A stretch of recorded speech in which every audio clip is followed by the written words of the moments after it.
In December 2008 in Liverpool, an 18-year-old youth, Sean Mercer, was sentenced to 22 years for the murder of Rhys Jones. I spent the summer in the city in search of the young gang said to be wreaking havoc on Merseyside, and in particular, the two groups whose conflict lies behind the tragic murder of Rhys. So what would happen now if someone from Croxteth walked in here? I'd chop him rather than chop his head off. What happens if one of them comes across the border, as it were? Get dealt with, something. They get dealt with? Yeah.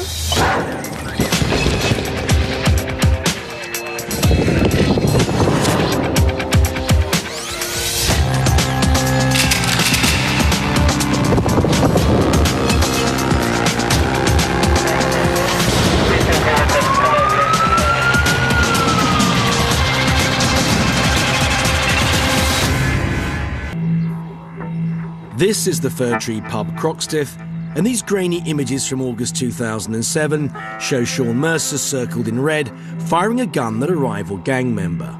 3 shots were fired, and none hit their intended target. The second ricocheted and fatally wounded Rhys Jones as he crossed the pub car park.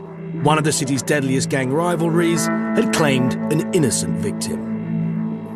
In the north of the city lie the neighbouring suburbs of Norris Green and Croxteth. They're united by a postcode, Liverpool 11, and divided by a single main road. Liverpool, I ain't got ya. Yeah. It's cold. Yo, it's the city where the people's born. I'd only been in Liverpool just a few days on my quest to meet the youth gangs of the city when I got my first break. First of all, can I say thank you for coming to talk to us. You are from Norris Green, is that correct? Yeah. So you went to school in that area, yeah? Yeah. So you were members of a gang while you were still at school? Mm-hmm. Well, there must have been people from Croxteth at that school as well, weren't there? Yeah. So did you fight with them in the playground? No, do you know what those towns like, but not all the time. So what would happen now if someone from Croxteth walked in here? I'd chop him rather than chop his head off.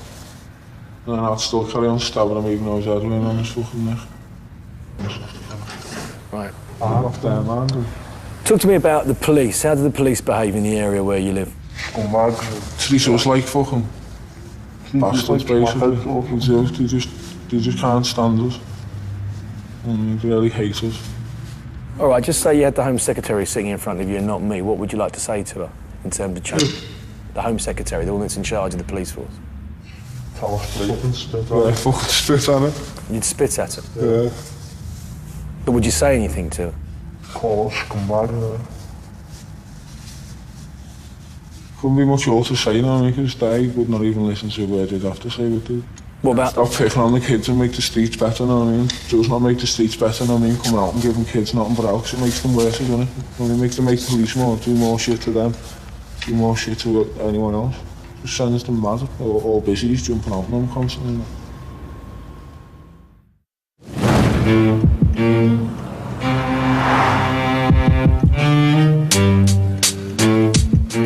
Well, last night we met some of the lads from Norris Green, aka the Nogsy crew.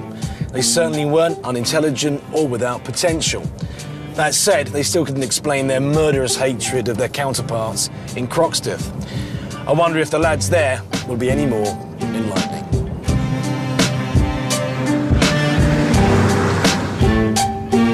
I wanted to hear what the lads from Croxteth had to say, but first I had a very different visit to make. I've come here to meet a special police unit that was designed specifically to tackle gang and gun crime. They target individuals who pose a direct threat to the public. They're called the Matrix. Between May 2007 and May 2008, there were reported 48 shootings on Merseyside. 6 were fatal. Detective Chief Superintendent Steve Morris, head of the Matrix, explained the problems his men face dealing with guns on the street. Of these 14 weapons, 7 of them are real weapons, the other 7 are imitation weapons, and I would challenge anybody in a split second to decide which is real and which is an imitation, which is intended as a child's toy and which is intended to take a life. And sometimes police officers have to make that decision within literally a split second. This one, for instance, is a replica of a Heckler & Koch weapon. And, you know, it weighs about the same as the real thing. You know, to all intents and purposes, it is the real thing. What do you think about the people that manufacture these things and put them out and sell them? I don't see the point. I do not see why anybody needs to produce an imitation or a toy weapon that looks like that is so realistic, because it does nothing but cause problems. And the same about, you know, other things here. I mean, for instance, this could look like a cowboy gun, but this actually is going to kill someone, isn't it? That is a real gun, yeah. That is a real gun. Also, there's one weapon here on this table that is responsible for 40% of all the gun crime in this town, isn't there? That's right, and that weapon is the shotgun. This is a sawn-off shotgun. The controls around shotguns aren't as strong as controls around other weapons. You've had some success removing guns from the streets, as we can see here, both real and imitation. What message would you have to people out there who are considering picking up a gun and using it in Liverpool?